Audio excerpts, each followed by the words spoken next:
할렐루야. 오늘도 하나님의 전에서 예배하시는 모든 분들에게 먼저 크신 하나님의 축복이 넘쳐나시기를 주님의 이름으로 축원드리겠습니다. 우리 같이 다시 한번 인사하시겠습니다. 모든 것이 잘 될 줄 믿습니다. 인사하시겠습니다. 모든 것이 잘 될 줄 믿습니다. 아멘. 우리 모든 것이 잘 될 줄 믿습니다. 비록 우리 10월달 이제 오늘이 마지막이고요. 11월, 12월 남았지만 그 안에서도 하나님께서 역사하시는 그 역사하심을 체험하시는 여러분들 되시기를, 2010년 되시기를 주님의 이름으로 축원드리겠습니다. 오늘 이번 주 성경 암송 구절 여러분들과 함께 외우겠습니다. 여러분 요한복음 15장 5절의 말씀이죠. 굉장히 간단한 말씀입니다. 우리 함께 읽도록 하겠습니다. 시작.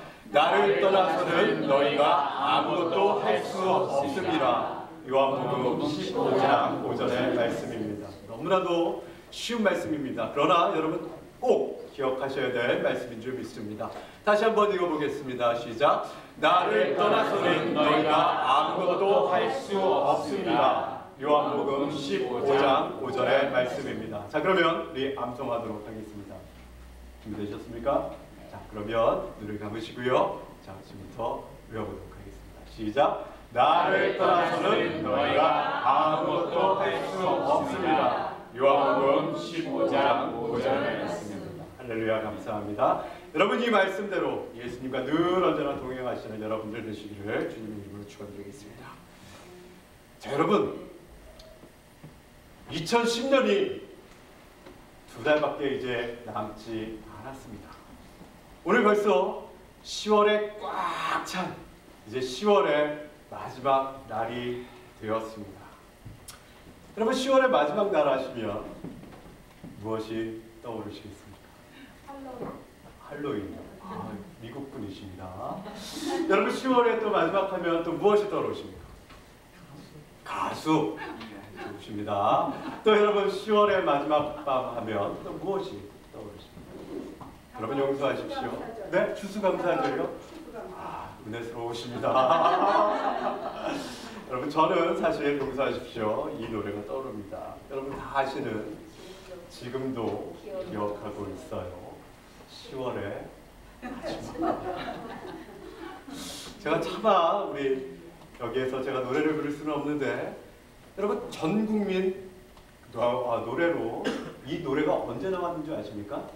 1981년도에 나왔습니다. 전 국민 가수가 되었던 이용씨가 불렀던 지금도 기억하고 있어요. 10월의 마지막 밤을.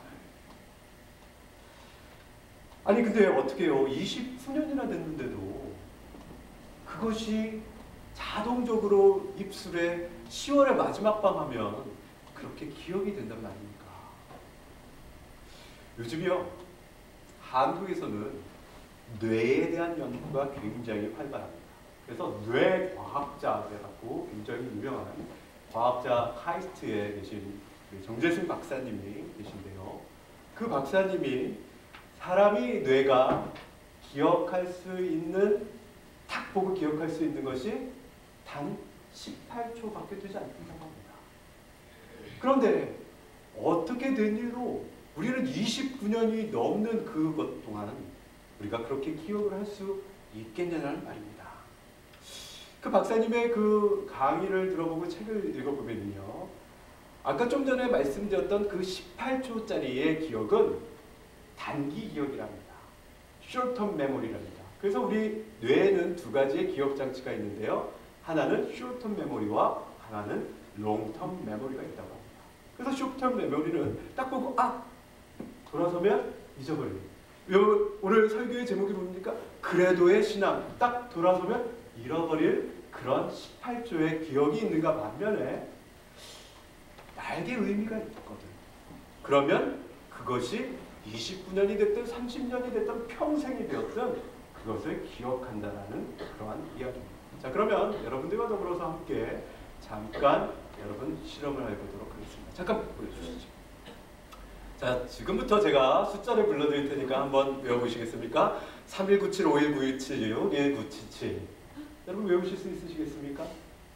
자, 그런데 그 뇌과학자 정재승 박사가 이야기하는 것은 이것을 좀 나누어 보면 의미 있는 숫자로 만들면 외우기가 쉽다라는 것입니다. 31975191 이렇게 이거 말고요. 3 1975 1975년 1976년 1977년 이렇게 나누어서 의미를 만들면 외우기가 쉽다라는 것입니다. 자, 오른쪽에 보십시오. 맥주, 오징어, 소주, 지포 쭉쭉쭉 나열이 됐죠? 그런데 이것을 다 외울 것이 여러분 라면 끓일 때 들어가는 것은 이렇게 분류를 하면 그러면 외우기가 쉽다라는 것입니다. 계란, 라면, 파, 김치. 그래서 라면을 생각하시고 외우시면 쉽다라는 그런 말씀의 그런 뇌과학자의 이야기가 여기에 있습니다. 그래서 여러분 10월 이 마지막 날 하면은요 달력에서 10월 달이 없어지지 않고서는 절대로 여러분 아직도 기억하고 있어요. 10월의 마지막 밤이라는 그 노래는 없어지지가 않는다라는 그런 이야기입니다. 여러분 옛날에 개미를 썼었던 한창 베스트셀러가 되었었던 베르나르 베르베르의 그 작가가 이런 책을 쓴 적이 있습니다. 상대적이며 절대적인 지식의 백과사전. 그 책을 읽어보면 그 베르베르 그 작가가 이런 이야기를 합니다. 행동하라. 무엇인가를 행하라. 하찮은 것이라도 상관없다. 죽음이 찾아오기 전에 당신의 생명을 의미 있는 뭔가로 만들라. 당신은 쓸모없이 태어난 존재가 아니다. 당신이 무엇을 위해 태어났는지를 발견하라. 당신의 작은 임무가 무엇인가? 당신은 우연히 태어난 것이 아니다. 라고 그렇게 이야기를 하고 있습니다. 저는 근데 이런 이야기를 읽을 때마다 막 참지 못할 어떤 짜릿짜릿함이 막 이 등에서 솟습니다. 아니 이 사람 기독교인이랍니까? 그런 거 잘 모르겠습니다. 아니 그런데 어떻게 우리 교회와 표와 똑같은 이야기를 하고 있냔 말이에요.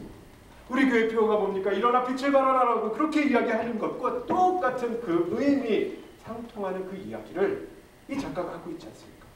행동하라. 무엇인가를 행하라. 하찮은 것이라도 상관이 없으니까 죽음이 오기 전에 당신의 생명을 의미 있는 뭔가로 만들라고 그렇게 이야기하고 있지 않습니까? 여러분 영화 중에 이런 스토리가 있습니다. 빈손으로 사업을 시작해서요 재벌이 된 50대 남성 이야기입니다. 그는 우연히 자기의 비서와 자신의 주치의가 통화하는 내용을 들었습니다. 그런데 그만이야 절망하고 맙니다. 왜요? 자신이 지금 심각한 암에 걸려서 잘해야 1년 정도밖에는 살 수 없다라는 사망 선고에 대한 그 이야기를 자신의 비서와 그리고 자기 주치의가 이야기하는 전화통화하는 것을 듣게 되었던 것입니다. 그는 지금까지 성공이라면 정말 무한 질주를 하듯이 성공이라면 정말 내가 어떤 값을 어떤 희생을 치르더라도 그렇게 달려서 자수성가해서 재벌이 되었던 사람이었습니다. 그런데 그것이 아무런 소용이 없다는 것을 깨닫고 그리고 통곡하기 시작했습니다. 이 사람은요 일찍 아내를 잃었던 사람입니다. 그리고 그렇게 두 딸을 아끼고 사랑해서 그 두 딸에게 그렇게 사랑을 쏟아부어서 그 두 딸도 그렇게 장성하여서 잘 자랐건만 이제는 어떻게 하라고 합니까?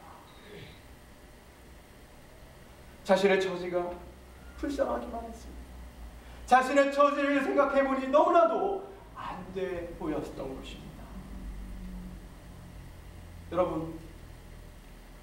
여러분이 만약 이 영화의 스토리의 주인공이시라면 여러분은 어떻게 하시겠습니까?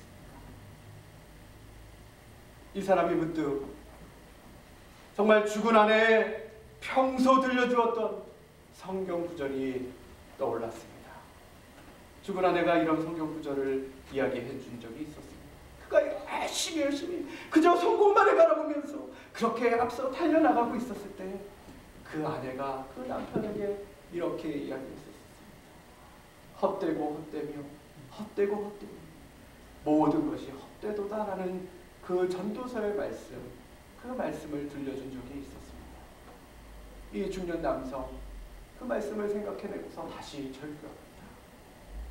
내 인생에서 나만 조금 더 나아가서는 내 가족에게만 그렇게 내가 몰두했던 그 인생, 이제는 얼마 남지 않았지만 내가 다른 사람에게 감사하고 다른 사람에게 좋은 일을 해야겠다라는 그런 생각이 들었습니다. 그래서 저 옛날 군대에서 알았었던 후임병을 찾아가 돕습니다. 그간 연락을 끊고 살았던 그 동생을 찾아가서 저녁을 한 끼 같이 먹고 하룻밤을 같이 보냅니다. 또 자신의 계모를 만나서 그동안 감사하다고 인사 한번 제대로 하지 못했는데 감사하다라는 그 말을 직접 자기의 입술로 표현을 합니다. 이제 몇 개월밖에 남지 않았던 인생, 이 중년 남자는 자기가 아는 다른 사람들에게 사랑을 베풀고 선을 베풀면서 비로소 내가 살아있음을 깨닫기 시작을 했습니다. 늦었지만 그렇게 선을 베풀며 사는 인생으로 그는 생을 마감을 합니다. 오늘 여러분이 읽으셨던 히스기야의 왕의 이야기도 그와 비슷한 이야기입니다. 히스기야 왕이 누구냐면요, 솔로몬이 죽고 나서 이스라엘이 우리나라처럼 남부와 북으로 그렇게 나뉘게 됩니다. 그 당시 남쪽 이스라엘이었던 남유다 왕의 왕이었습니다. 그 이스라엘 사람들은 하나님을 잊어버리고 이제는 이방신을 섬기고 우상을 섬기며, 그리고 그들이 하나님께 예배하지 않았었고 그들이 성경 말씀조차도 읽지 않았었고 그들이 행음하고 그들이 그저 자기 마음대로 자기 소견대로 살았던 그 시대에 왕이 되어서 모든 것을 개혁하고 오직 하나님께 기도하고 영적 개혁을 성공했던 사람이 바로 히스기야 왕이었습니다. 여러분, 얼마나 훌륭한 사람이었습니까? 그런데 어느 날 아니 이게 웬일입니까? 어느 날 히스기야 왕은 죽을 병에 걸렸고 하나님께 최후 통첩을 받았습니다. 오늘 읽지 않았었지만 여러분 20장 그 1절을 보시면 하나님께서 예언자를 보내서 그 히스기야 왕에게 이렇게 이야기합니다. 너는 집을 처분하라. 내가 죽고 살지 못하리라. 라고 그렇게 하시는 말씀을 듣습니다. 얼마나 두렵고 내모만, 그리고 얼마나 절망스러운 그러한 선포요, 이야기요, 선언입니까? 그러나 히스기야는 하나님께 불평하지 않았고 절망하지 않았습니다. 그리고 히스기야 왕은 그때 엎드려서 간곡히 하나님께 기도합니다. 하나님께 매달립니다. 그것이 바로 오늘 여러분이 함께 읽으셨던 본문 말씀입니다. 우리 다시 한번 그 본문 말씀, 오늘의 말씀을 한번 같이 읽어보도록 하겠습니다. 다시 한번 읽겠습니다. 오늘 본문 말씀입니다. 집사님 한번 보여주시겠습니다. 3절입니다. 여호와여, 우리 같이 읽도록 하겠습니다. 여호와여, 구하오니 내가 진실과 전심으로 주 앞에 행하며 주께서 보시기에 선하게 행한 것을 기억하옵소서 하고 히스기야가 심히 통곡하라. 이 기도를 하나님께 올려드립니다. 하나님이시여, 내가 진심으로 주 앞에서 행하며 주께서 보시기에 선하게 행한 것을 있다면 하나님 기억하여 주시옵소서. 히스기야가 통곡하며 하나님께 기도합니다. 그때 하나님께서 기억하십니다. 하나님께도 히스기야가 행했던 일이 의미 있었던 일이었기에 하나님께서 기억하십니다. 그가 전심으로 진실로 주 앞에서 행하며 주의 보시기에 선하게 행한 것을 하나님께서 다 기억하십니다.